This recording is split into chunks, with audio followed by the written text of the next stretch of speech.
You just don't wake up one morning and commit a crime of this nature. Not this demented and sick and evil. A brutal killing.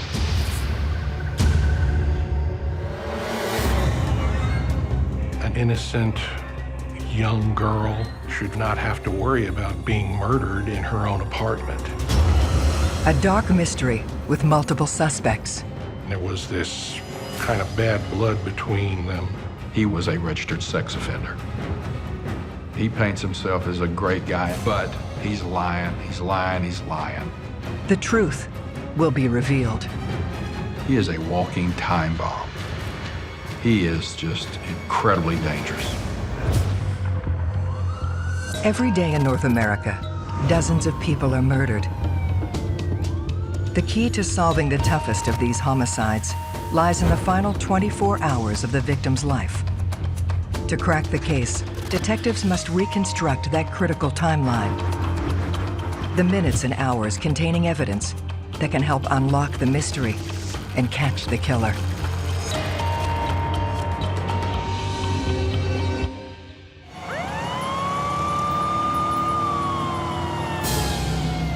In the early morning hours in Arlington, Texas, emergency services respond to a frantic 911 call. A citizen living in the apartment complex heard glass break. They assumed that was a burglary, so the Arlington police were called. When our officers showed up, they saw the smoke and the flames in the apartment. The fire department arrives. They do what they're supposed to do, and that is put out the fire.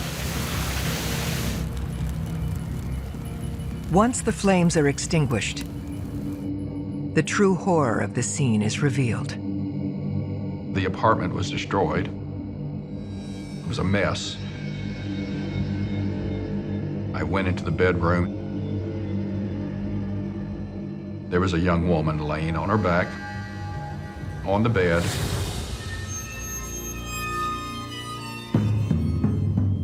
And the very first thing I saw was a circular, round puncture in the middle of her chest.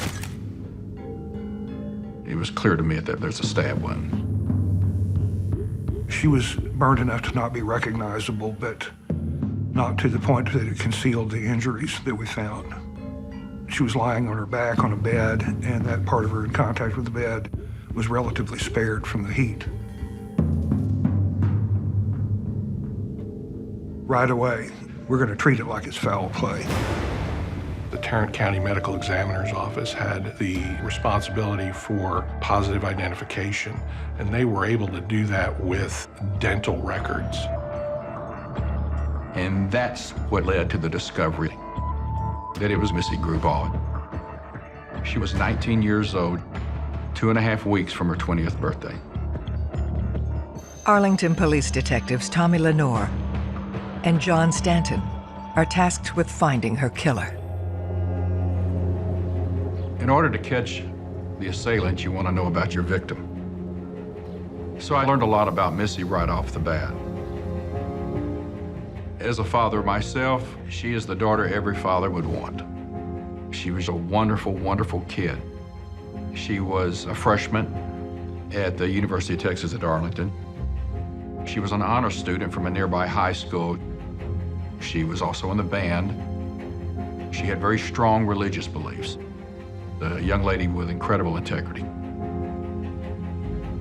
We found out she was also known to still be a virgin, which she apparently was not ashamed to tell people. The people who she worked with and associated with, they all were told that she had made that decision, that she was going to wait till after she was married. Someone has robbed Missy of that future. There was some effects to her body from the smoke, but you could still see that she had been beaten. Her legs were sprawled, hanging off the edge of the bed. She was wearing a shirt or a bra, but it was pulled up to her neck. It was burnt. Her panties were around her right ankle. And there was a pair of pants also on the floor. You could also see what appeared to be ligature marks. To solve the murder, detectives will need to trace the last day of Missy Grubaugh's young life. Missy worked 2 different restaurant jobs, was working her way through college. We learned that within 24 hours or so of Missy's death, she worked. She would stay and kind of decompress from her night's work, and then they would all call it a night and she went home. The last anyone knew from the workplace was that she had gone home alone sometime after 11 o'clock at night. Detectives work to establish time of death. In these type of cases, what you really want to find out is, was she killed before the fire or was she killed after the fire? If a person is dead from a fire, they will have almost certainly inhaled some soot and smoke, and we'll see that to the naked eye. And so if we analyze the blood, we will see that there's an elevated saturation of carbon monoxide in their red blood cells. In Missy Grubaug's case, there was no soot to be found, and when we ran the laboratory studies, there was no carbon monoxide detected. She actually died of a stab wound to the chest that perforated her heart. She was dead when the fire got to her, and she had not begun to decompose. It could have been minutes or hours. So, in order to establish the time of the fire, we rely on the arson investigators. I rely on their expertise and their forensics. Arson experts determined the fire started moments before the 911 call at 3:30 a.m. With Missy arriving home sometime after 11, this gives investigators a 4 to 5 hour window for the attack. When someone attaches arson to their crime, there's 2 reasons to set that fire, and usually they go hand in hand. One reason is to destroy evidence. Another reason is to do what we call staging, and that is to try to disguise the death as something other than what the assailant actually did. There was information coming in from the arson investigators that the source of the fire was the front door. And then there was a trail of accelerant that led back to the bedroom where Missy was found. If a fire is set correctly, it can have devastating consequences for an investigation as far as forensic evidence. Investigating a death in which fire has been introduced to the crime scene makes that investigation 10 times harder. Fortunately, there was less than complete destruction there at the apartment. If fire doesn't have oxygen, it'll go out. And what happened was the assailant shut the bedroom door, left the apartment, and the absence of oxygen in the bedroom put the fire out. You can't help but destroy things when you set it on fire, but he didn't destroy what he intended to destroy. We were able to collect a sexual assault kit that was usable. A key piece of evidence from this crime scene was DNA, collected during the autopsy from the vaginal swabs. But in 1994, it usually took a minimum of 6 to 8 weeks to get your results back. DNA is a very helpful tool in investigating a death, but it's only helpful if you have something to compare it to. When you have a suspect and their DNA, you can compare the DNA that you've collected from the body. The very nature of this crime, the arson, the sexual assault, the brutality of it, and the violence really led us to worry that we have a serial killer or a serial rapist running around. We've got someone out among us who is a violent offender.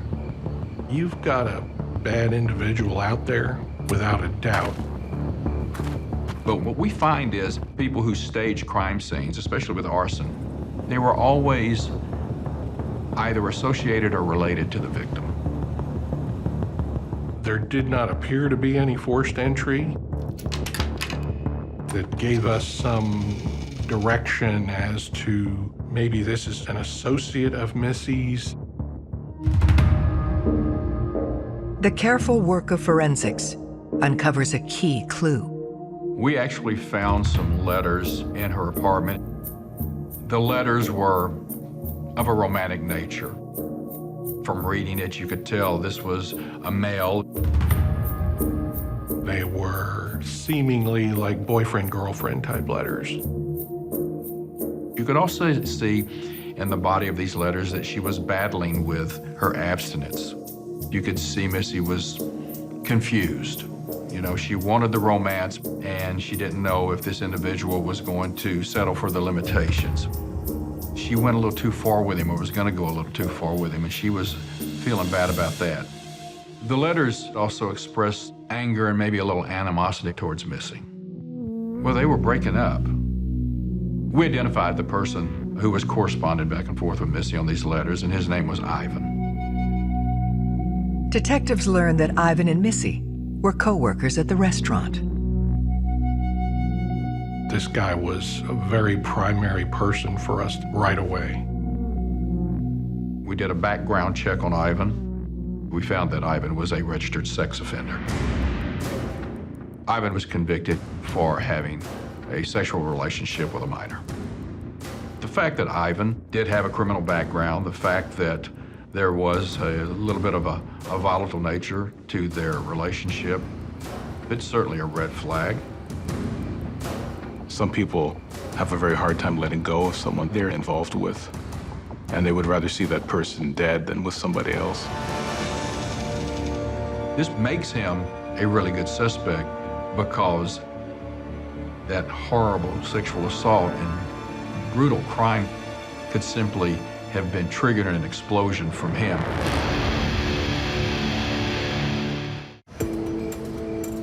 Arlington detectives have identified their first suspect in the hunt for Missy Grubaugh's killer, her boyfriend, Ivan. We had very limited information, just the letters and so forth. But because of the state of their relationship, he's certainly going to be a primary focus at that time. The detectives bring Ivan to the station.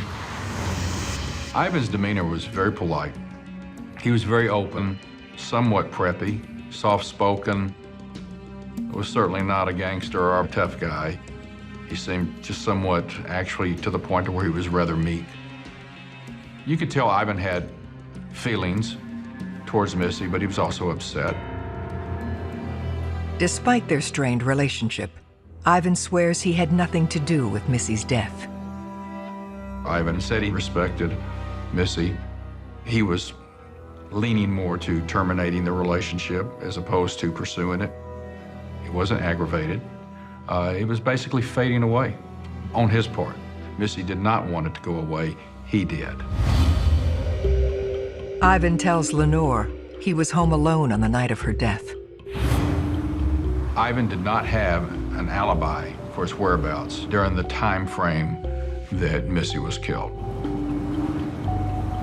You've got his background as a person who's been convicted of sexual assault, and you've got no alibi, and you've got a dead body. That makes him a very strong suspect. In this particular case, we had forensic evidence. Ivan did not have any problem with providing blood, hair, all of those samples necessary to do comparisons with the samples that were taken at the autopsy. But I knew there was not going to be a forensic exclusion of any person of interest prior to 6, 8, possibly even 10 weeks. But during the interview with Ivan, he was very suspicious of an individual who he believed was responsible for Missy's death. That individual was Jeff Smith. He had worked with Missy at the restaurant. Ivan had told us Jeff Smith saw himself as a ladies' man, and Jeff Smith was pursuing Missy and did so in probably not the most respectful manner. She did not respond to his advances, and that just fueled his animosity towards her. Jeffrey was someone who sort of had a grudge against Missy. because of something that occurred at the restaurant. He's fired from where they work together, and he immediately assumes that Missy is responsible for getting him fired. If you were to go back in history, I think that love and lust and betrayal would probably be the #1 reason why people end up dead. Ivan says Jeff Smith's anger soon took a disturbing turn. Smith started issuing threats to actually harm Missy. Many death threats are emotion-based over domestic issues, financial issues. Is it important in an investigation because it tells you the mindset of the individual the day they said it? Yes, it's important. It's evidence. And it should be treated as such. We were trying to find Jeffrey Smith, and he seemed to never be where we thought he was going to be. When we would show up to try to interview this guy, he was always somewhere else. The more time goes by that he doesn't make himself available, it takes it to a more suspicious level. I was actually able to locate his girlfriend. They were living together in an apartment in Arlington, and she agreed to come to the station and speak with me. The girlfriend informed us that Jeff Smith was emotionally unstable. He was also very volatile. He had a hair-trigger temper. She was very cautious of him, actually somewhat fearful of him. Normal, non-controlling men don't typically commit murders. It's a certain type of person who gets jealous, gets angry. And so if friends and family members describe a man as being controlling, that has some significance if you're a police officer or a lawyer trying to figure out whether the person did it. Jeff Smith's girlfriend implied that she believed that Jeff Smith could have been responsible as well for the murder of Missy Grubaugh. Now we have somebody that has motive. We have a very recent situation that could have easily exploded into violence and a sexual assault. That's everything this guy could have done. Detectives press the girlfriend for details on Smith's timeline. Jeff Smith was supposed to have been with her on the night of Missy's death, and he was not. And she couldn't find him. And then the following morning, she found a note on her windshield from Jeff Smith, who was apologizing because he didn't come home, claiming that he was with some friends. So the fact that Jeff Smith should have been at the apartment and he wasn't, and that was the night that Missy was killed, and you add that into this volatile relationship and the threats towards Missy, becomes a primary suspect at that point.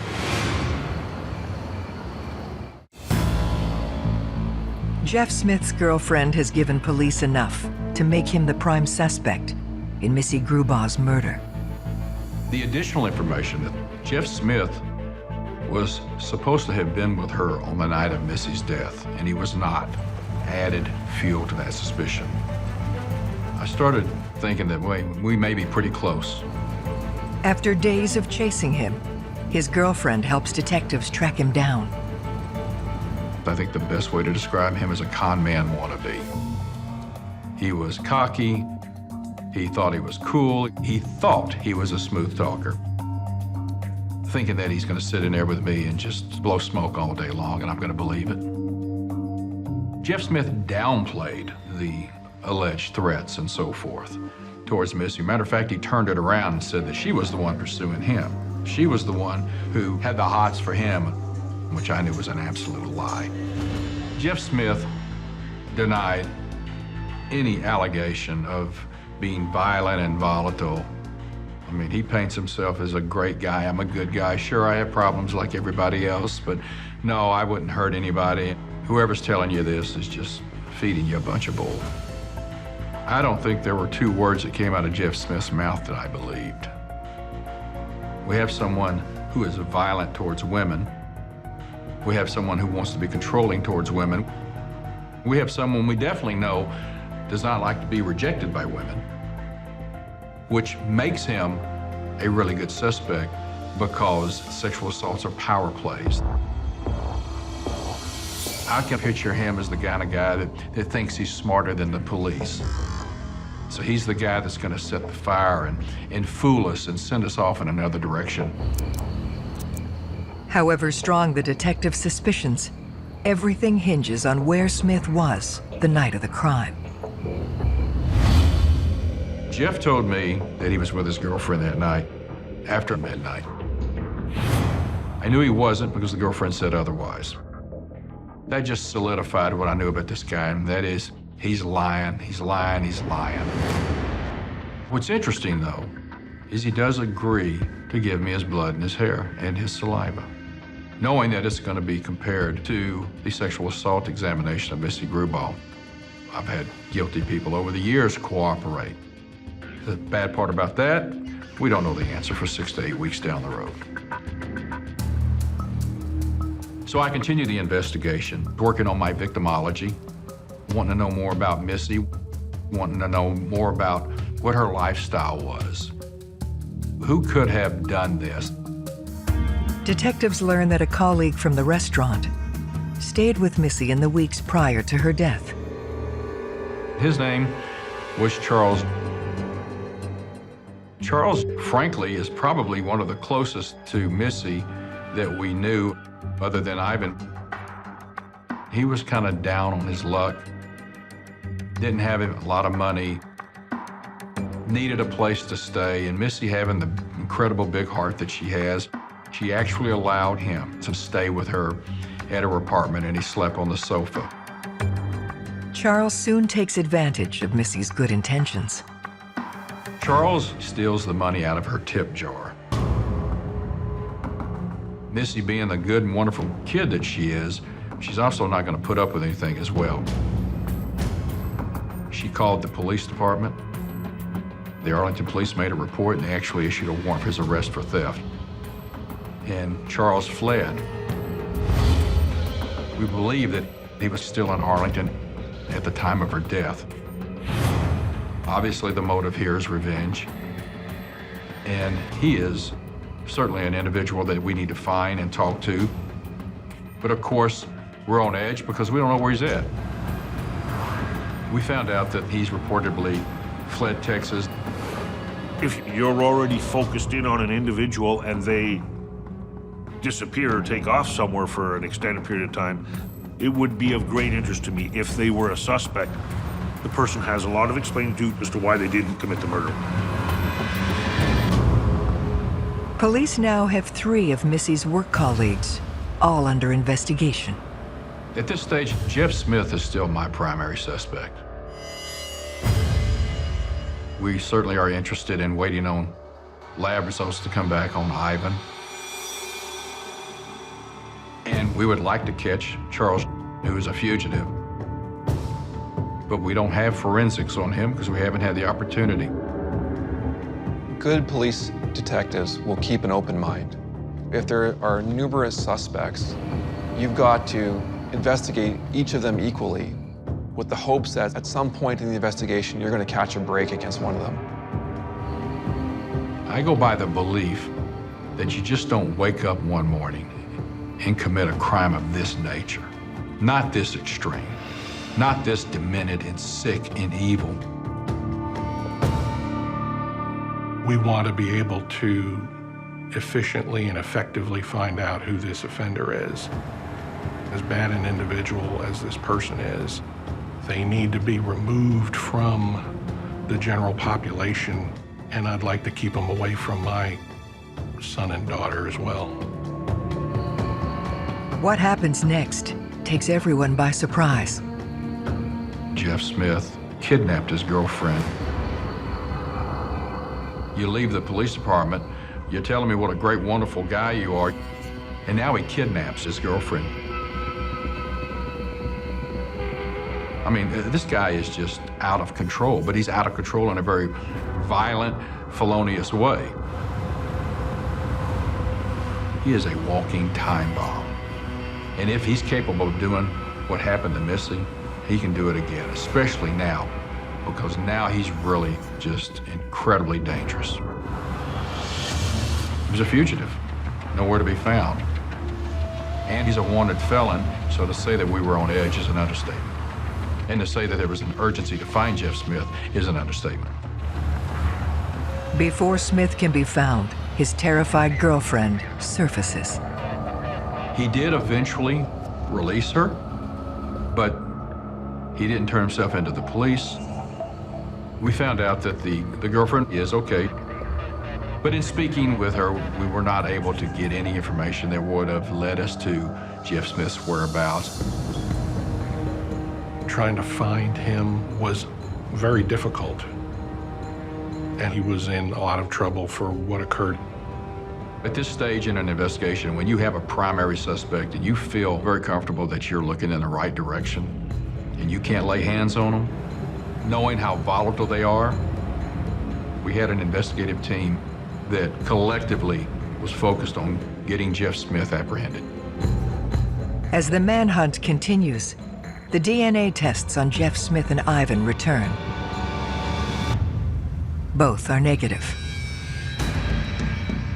If you're innocent, you're really glad there is DNA evidence available, because the same things that are such strong pieces of evidence to convict a killer can clear an innocent person. We're humans. We have hope. God, I hope this is him. I hope this is him. But at the same time, we also know DNA is as solid as you can get as far as excluding somebody. I've also learned through my experience, you are usually going to clear a multitude of suspects before you ever find your actual perpetrator. Charles is still a primary suspect. We don't know where he's at, but you have to always be aware of the possibility that there are other suspects. That we could also have a predator out there that's not known to anyone. And we are on pins and needles. Statistically, solvability continues to decrease as time moves forward. So you've got to get the offender located and prosecuted as soon as possible. Going in the many different directions we're going was when I received a phone call from Missy's mother that completely changed the entire course of this investigation. Just like everybody else, other relatives and friends, she is just beating herself up saying, who could have done this, and trying to remember anything. And she recalled the day of the murder, Missy telling her on the telephone about a man whose name was Luis. And Luis is a 32-year-old man who lives in the apartment complex. He has a common-law wife, and he has a small child that Missy babysits. Well, before the mother finished all of that, she has my attention, because this guy came out of the blue. The mother continues that Luis would come over to Missy's apartment during the early morning hours, sometimes late at night, 11, 12 at night, wanting to talk to Missy, telling Missy that he believes his wife is cheating on him. And he wants to talk to her in person because he's afraid his wife would hear him talking on the telephone. But that on this day before the incident, he was apparently over at her apartment and they were joking around. And they had what Missy described as a sort of a pillow fight. I'm thinking a 32-year-old man over here getting into a pillow fight. When I heard all of this, I mean, my stomach dropped. Detectives learn that Luis Royo also works with Missy at the restaurant. So he works with her, he lives in the same complex, she babysits his child, comes over late at night, and he's 32 years old and she's 19. This was jaw-dropping. We need to talk to this man. This is just not normal. Detectives have focused their attention on the strange behavior of Missy's neighbor, Luis Royo. I asked if he'd come speak with me. We sat down. He was polite, cooperative, fairly good-looking guy, looks in shape, good manners, very pleasant individual, very smart individual. I explained to Luis that I was investigating the death of Missy Grubaugh. He projected himself as just, oh, it's horrible. He was sad. I knew her. This is really horrible. I hope you solve the case. What can I do to help? So I just started explaining to Luis what my goal was, and he immediately asked me if I found the gas can.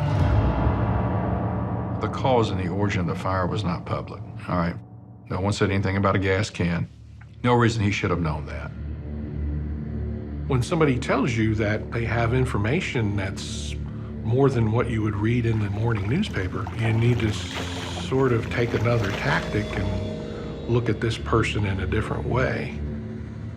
That changed the complexion of this interview to where Detective Lenore had to advise Luis that the things that he might say could be used against him in a court. With Missy's call to her mother confirming his visit the previous day, police need to determine if he was in the apartment the moment she died. I explained to Luis, the way I'm going to exclude the innocent in this particular case is we have forensic evidence that will not only identify the perpetrator, but it'll exclude innocent parties. That's when Luis started getting very nervous. And he said, what evidence? Wasn't she burnt up? And I said, well, Luis, the problem with the perpetrator in this case is he didn't do a very good job at destroying evidence, if in fact that was his goal. Because we do have evidence. We have DNA evidence that the perpetrator left behind. With Luis, the good news for you is this DNA will also exclude you, and then I can move on. So with that said, I would like you to give me your blood and your saliva sample so that we can compare it to the DNA and get you excluded. And he said, well, I can't do this right now. I have to take my son to the park. And I said, Luis, come with me for a minute. I had Luis stand up, and we walked over to a window, and I said, it's pouring down rain. You're not going to the park in pouring rain. He goes, well, I've got to go. I just remembered it. I have to leave. It was very odd that suddenly this individual who was thought to be agreeable to having his samples taken and do whatever it would take, in his own words, to get himself eliminated as being involved in this murder, suddenly wasn't able to make the time to provide the samples. We had no probable cause. I had no evidence to arrest him. I mean, I don't issue an arrest warrant based on my gut. I issue it based on evidence. So I said, well, are we going to do this? And Luis said, yes, we're going to do it. And I said, when? And Luis says, call me tomorrow, and we'll set it up. I said, okay. And he left. With Royo now their top suspect, the detectives go back to the co-workers he shared with Missy. One of the employees was talking about how Luis was so distraught over the death of Missy Grubaugh, and that he really hoped they'd catch the killer that raped and murdered Missy. The fact that Missy was sexually assaulted was not public.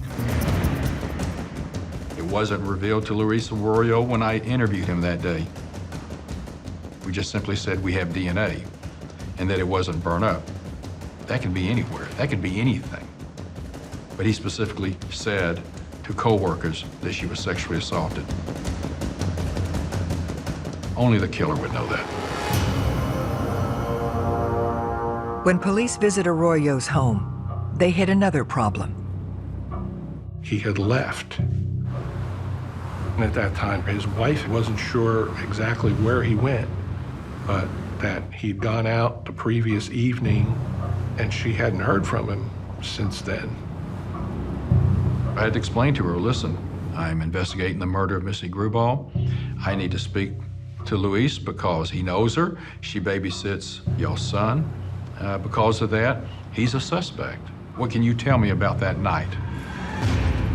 So Louise's wife came to the station voluntarily and provided a lengthy written statement. On the night of Missy's death, about 10 o'clock at night, Luis's wife heard Luis go out. Now that's not unusual because he normally goes for a jog. She's awakened later by the sound of Luis coming inside and taking a shower. In her mind, he's done his jog, but then he leaves the apartment a second time. He returns, he takes a shower again. So she gets up, she demands to know what's going on. Luis tells his wife that while he was out jogging, he heard a woman screaming.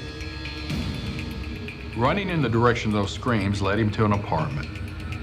And he sees that the door is ajar, so he runs in there and he sees a woman laying nude on the bed. There was blood in the middle of her chest. There was no pulse.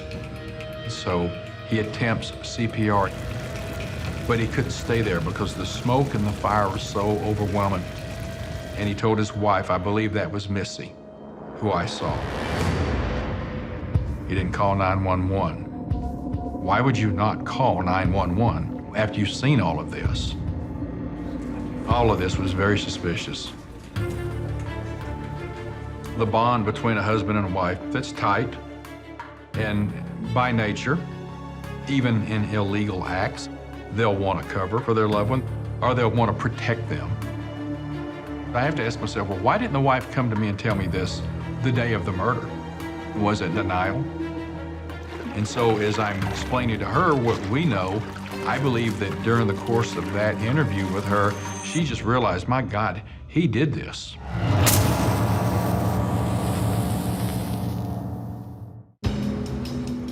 The wife of Luis Arroyo's statement to police places him in Missy Grubaugh's apartment. They must now track him down. She informed me that Luis is in San Antonio and he's staying with her parents. He was arrested by the San Antonio Police Department and transported to the county jail. When I came face to face with Luis, this was not the same person that I had talked to a short time earlier. Completely different human being. Incredibly withdrawn, slumped over, head down. I guess one of the ways you want to describe it is just a beaten person. I don't know what made Luis suddenly just open up as much as he did, because what's interesting is this, he does open up. Luis started with that they were going to have consensual sex, and that it was completely agreed upon by Missy that that would occur.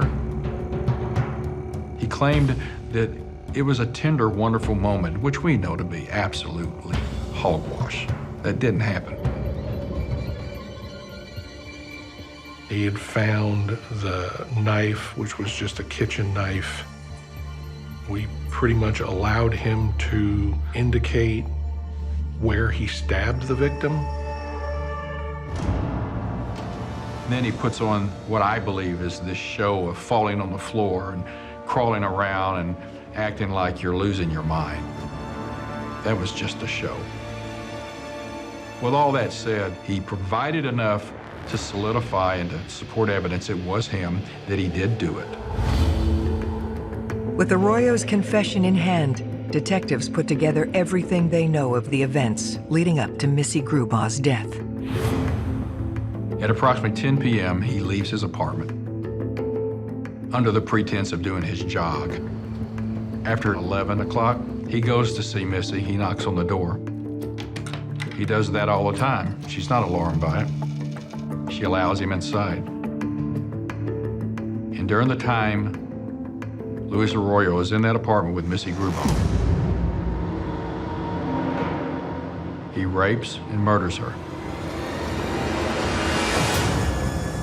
After he kills Missy, he has to do something. He has to destroy the evidence. So he gets in his car, he goes to a gas station and fills up a 1-gallon gas can. Goes back to Missy's apartment, goes into her bedroom. He douses her with gas and all around the bed, in the apartment, in the bedroom, up to the door, lights the fire, shuts the door, and leaves. He goes back home. He showers. After he showers, he wants to go back to the apartment to make sure that it's on fire. He goes back to the apartment and it's not on fire. The reason being is because there was not enough oxygen in that room from shutting the door. He sets a second fire. After that, he goes back to his apartment again. He showers, cleans up. Luis Arroyo is a textbook psychopath. I mean, this guy's a predator. A case like this is a sad thing. It makes you angry that somebody would waste somebody else's life like this for such a thing as a sexual assault. The DNA analysis returned, and as we expected, the matches were statistically amazing that it would be anyone else but Luis. Despite the overwhelming evidence, Arroyo backtracks. Luis Arroyo pled not guilty. We had a trial. The defense tried to explain the actions as something other than the psychotic predator that he is. And the jury didn't buy it and convicted Luis Arroyo of capital murder. In January 1997, Luis Arroyo is sentenced to life without parole. Charles was never prosecuted for the theft charge. Jeff Smith was sentenced to 4 years in prison for the kidnapping. What's justice? I mean, nothing compares to what happened to Missy Grubaugh. Nothing. It would never bring back your family member. It would never bring back a daughter. But in the society in which we live, that's about all that we can hope for. That we do identify the offender and let the justice system do the rest. I feel better knowing that Luis Arroyo is no longer on the streets. But once that sense of comfort wears off, the fear sets in that there's hundreds and hundreds and hundreds of Luis Arroyos running around out there.